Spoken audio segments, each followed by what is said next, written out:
This is the CHRILLCAST. I'm Chris. And I'm Will. What's today, Will? And today is Manic Monday. He gets right up in that camera, doesn't he? Like it's Yeah, nobody's business. I gotta give what the audience wants. They all this want is it. why they're here. They just want to see me. They don't want to hear you talk or me talk, really. They just want to see all of this. Look. Okay? All right, you look. Will is going to perform his Magic Mike show this Wednesday. Mm-hmm. It's in the Red Light District. Real wild. Mm-hmm. That's the wild card Wednesday. No. Mm-hmm.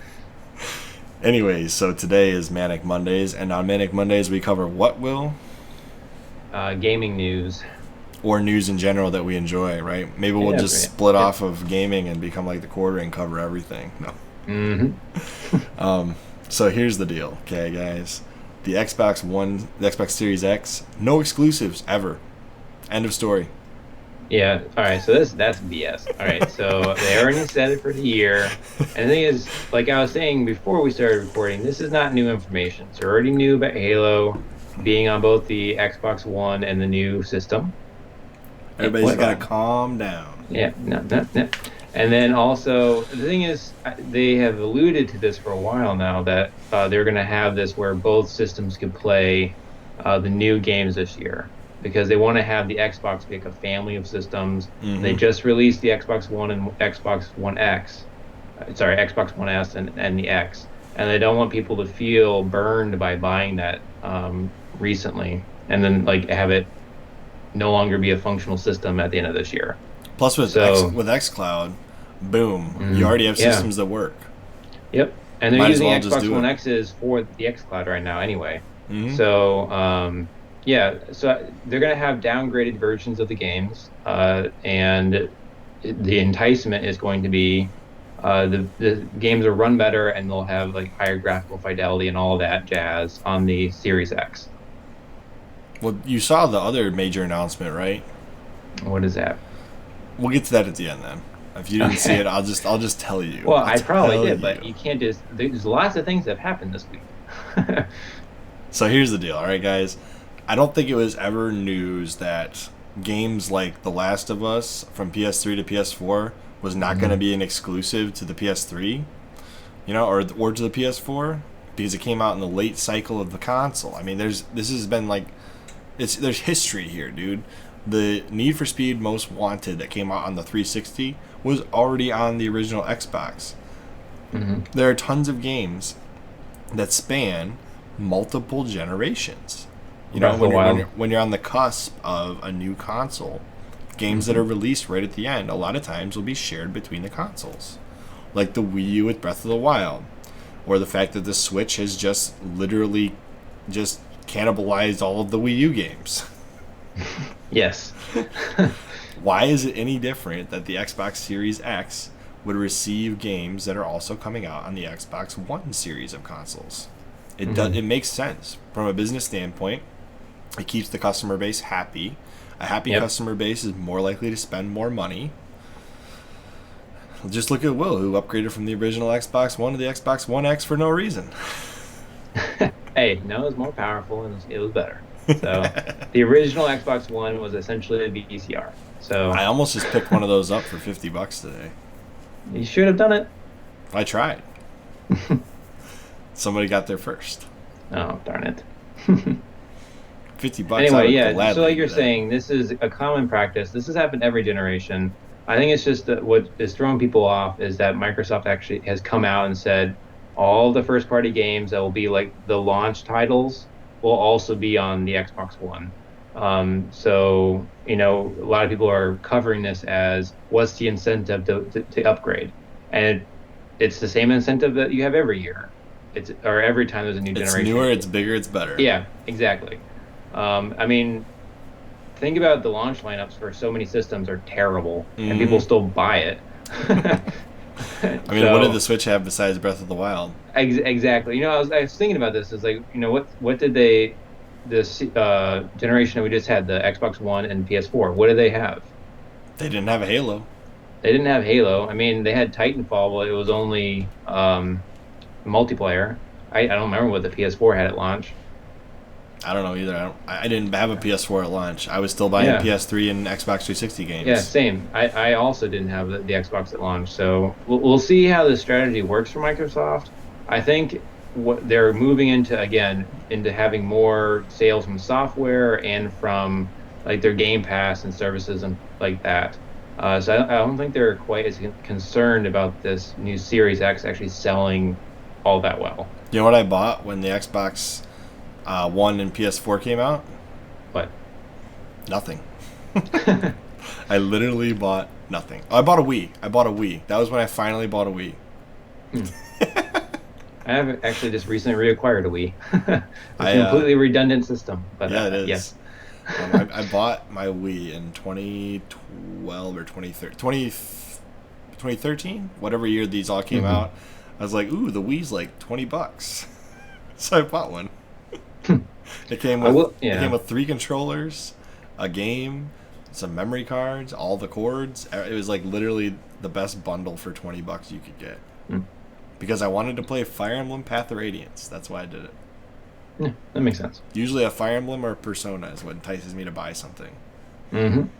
Well, I guess, yeah. Well, Halo is what normally entices me to get a new Xbox system. So I'm going to wait till the reviews come out this time for this Halo because Halo 5 burned me. But if it's good, I mean, I want the better system to play it with. So I think that's probably the selling point. And then I'm probably going to buy it again for my little sister to play on the Xbox One. And then if they come out with a Fable, I'll buy both of those on both systems as well. So maybe that's what they're thinking. Or just give them the Xbox One. Brain. Just give them the Xbox One when you buy your Series X. It'll play both. No, she already has an Xbox One. I don't need to give her one. Then don't. Well, no. I'm saying I'm going to buy Halo twice and Fable twice. Oh. Yeah. Okay. I thought you meant you're buying them a console. I was like, dang. No. Okay, so here's the deal, all right? Backwards compatibility / forwards compatibility, because really it's a new gen game on an old gen system, right? This always happens, right? I mean, think about it. It's like an estuary, right? You're at the cusp of the ocean. They're going to mix a little bit before they get to the ocean, which is the next series. This metaphor doesn't make any sense, but that's okay. Nope. Also, the Xbox One X is already so freaking powerful that it's going to take a while for games to actually max out that system and actually make the Series X worth buying, in my opinion. I mean, the PS3, they still haven't figured that one out. Yeah, they did. Recently? The Last of Us literally maxed out the console. Okay. Yeah, the Last of Us was basically really good. The Last of Us was the last PS3 title that was a first party, at least the last good one, and it looks beautiful. It's so good looking. They had to do almost nothing to put it on the PS4 other than retool the code, right? They didn't have to do anything with the graphics. The graphics were already there. I guess my point's still valid, is that it's rare for games to actually max out the system, especially when we have this weird thing right now where we have like the mid-generation upgrades. Yeah. So I don't think they've maxed them out yet. Probably not. I kind of agree with Adam though that the Switch is a last gen console, not a new gen console. It's a current gen, I should say, because it's not, the new gen's not out yet. So, anyways, I'm not surprised about this. What I am surprised to hear, all right, I don't know if you've heard this one yet, Will. The Xbox Series X is slated currently, per rumors I have read, to be a desktop replacement. So, yeah, I saw that. I don't know about that. It looks like a desktop. It does, but I mean, here's the thing, all right? Think about it. If you could dual purpose an Xbox One, or an Xbox Series X, I should say, as a desktop PC with, it doesn't even have to have like a full-blown software. It could be like a Chromecast where it literally just does Windows 10 stuff. Like, you know, if it had Office and you could use a keyboard and mouse, boom. You can get any consumer that was thinking about buying a PC. You know what? I only really need basic software, you know, browsing, Office 365, OneDrive. Boom. Bundle those services in for the people that want it. You literally have both a game console and a PC. I don't know if I buy the whole Steam's going to run on it or anything like that, but I could totally see Microsoft saying, hey, do you guys want Windows Office products on your Xbox Series X, well, you can have it, sure. What do you think the price would be then, if that's the market that they're trying to corner? Oh, it's still going to be $500 or less. I don't know. You think it's going to be more? Yeah, I mean, if they're actually going to truly compete with an actual gaming PC. No, I don't think they're trying to do that. I think they're just saying, hey, look, here's a console that can dual purpose as your PC. Not a gaming well, I PC. mean, yeah, well, they've been trying to merge those two ecosystems forever, so that's fine. As long as they're not expecting me to actually like only hook this thing to a desktop and use it as a PC. No. What I think that's not going to happen. What I think they'll do is I think it'll be simultaneously able to, and this will be like a side marketed thing. As long as they're doing this right, they're not marketing as a PC first. Then we're gonna have problems. Yeah. But if they market as a game console first, but also have the ability to run Office 365, your Outlook, all these different various things that not everybody's going to need, but it'd be super convenient to have. Boom. Yeah. I think this thing will sell like crazy. Yeah. Imagine you could pair this up with your Surface tablet somehow. I don't think it would take that much to actually put that in. They could probably put in the Xboxes they have now. Oh, probably, but they're not going to, because they want there to be some reason for you to upgrade. Yeah. I don't know. If you could have think about gaming PC Lite that's easy to use and don't require any upgrades to components because xCloud exists. Bam. Yeah. All right. Yeah, I can see an appeal to that. Because think about it, you never have to upgrade the hardware, and games will still run well. Yeah. It's like doing Stadia correctly. Yes. We don't need to get on another tangent about Stadia. Nope. We've covered it enough. We hate it. Yeah. It's all good. Well, that could be an interesting tactic. I'd be interested to see how that sells for them, if that's what they do. I mean, if they market it as a gaming PC that never requires internal upgrades, good to go. All right. Well, that's all I've got to say about that. Yeah, me too. All right. So, as always, I'm Chris. And I'm Will. And we will see you on the next CHRILLCAST. Bye.